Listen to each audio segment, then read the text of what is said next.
Some years ago, in a small town nestled in the mountains, there was a curious and adventurous boy named Henry.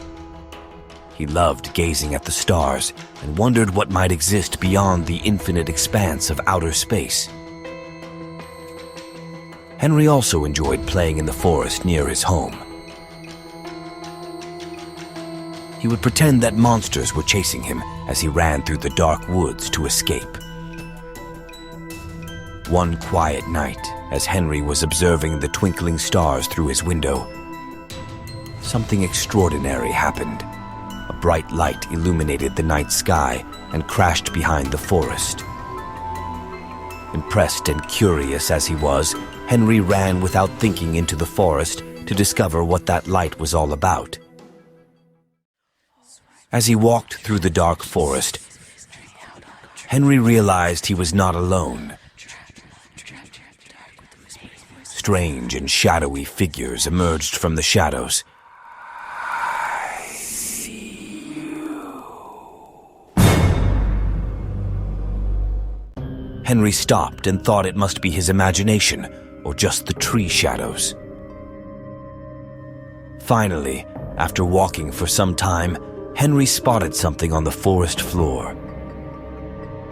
There was a small crater, and inside it was a very beautiful and colorful stone, unlike anything Henry had ever seen in his life. This stone had an unusual glow, as if a piece of the universe had fallen right in front of his house.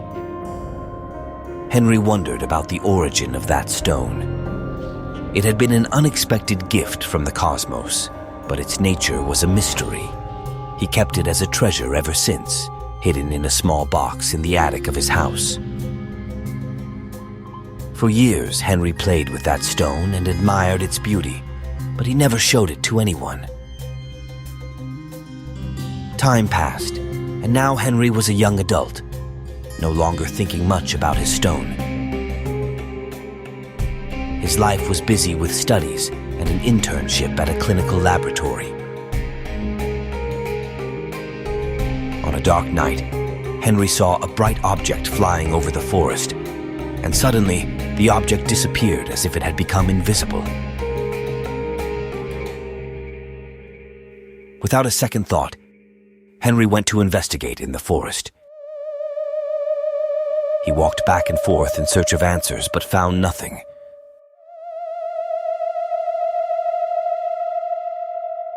Just when he thought of heading back home, Henry couldn't believe his eyes. A massive spaceship with very bright lights appeared suddenly above the trees, and Henry. He tried to hide in the bushes, but terrified, he decided it was best to run as fast as he could back home.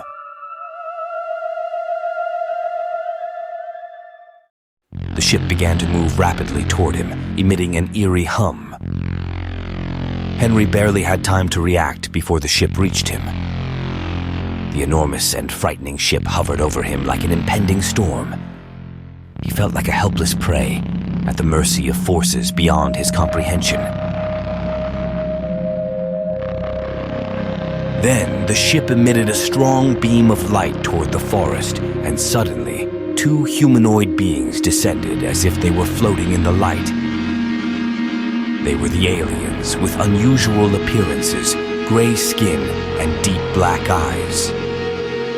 Henry was petrified, not knowing what to do.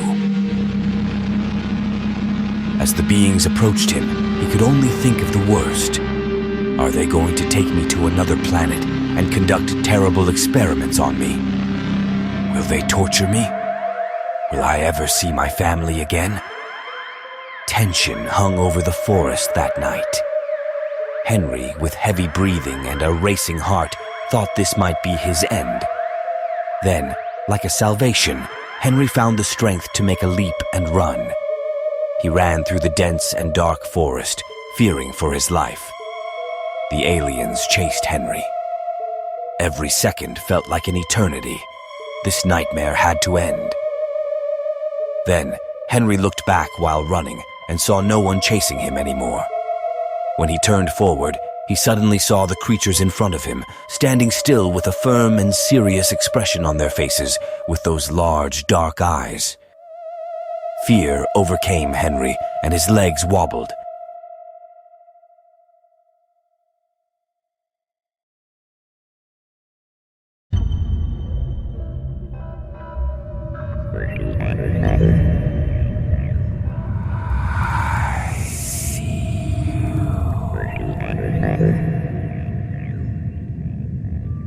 When Henry thought, "That's the end of me," to his surprise, the aliens began telepathically communicating with him, transmitting messages in his mind. They explained that they were not there to harm him, but to ask for his help. They explained to Henry that in their spaceship, they had detected a deadly virus spreading rapidly on Earth, threatening the lives of all living beings. This virus had once infected their home planet, decimating half of the inhabitants there. They had discovered the cure and saved the remaining inhabitants. They also explained that to develop the antidote for the deadly virus, they needed a rare chemical element, and they had no more supplies on their planet. However, their analysis indicated that there were traces of this rare chemical element on Earth, so they decided to investigate. Henry was shocked. He was being recruited by beings from another world to save his own planet. The aliens explained that the element in question had fallen to Earth in a meteor a few years ago. They needed the stone to create an antidote and were willing to share their advanced knowledge to save humanity. After pondering the situation and considering the gravity of the threat, Henry agreed to help. He handed over the stone to the aliens, who immediately began working on a cure for the deadly virus. In the days that followed, Henry worked tirelessly with his new extraterrestrial allies, combining his earthly knowledge with the aliens' advanced technology. Together, they created a vaccine that was effective against the virus and distributed it worldwide. As the world recovered from the threat, Henry realized that this extraordinary experience had united humanity in a way he had never imagined. Collaboration between Earth and the extraterrestrials had brought a cure for a virus that could have wiped out humanity. When everything was finally resolved, the aliens thanked Henry for his help and departed, leaving him with a sense of wonder and gratitude. He realized that the stone he had kept had been a link between his world and the unknown, a key to humanity's survival. Henry returned to his normal life, but he now carried a deep understanding that we are not alone in the universe. And in times of need, cooperation between different beings can bring hope and salvation for all. And the colorful stone, once a symbol of mystery, had now become a constant reminder that the cosmos holds secrets far beyond what we can imagine.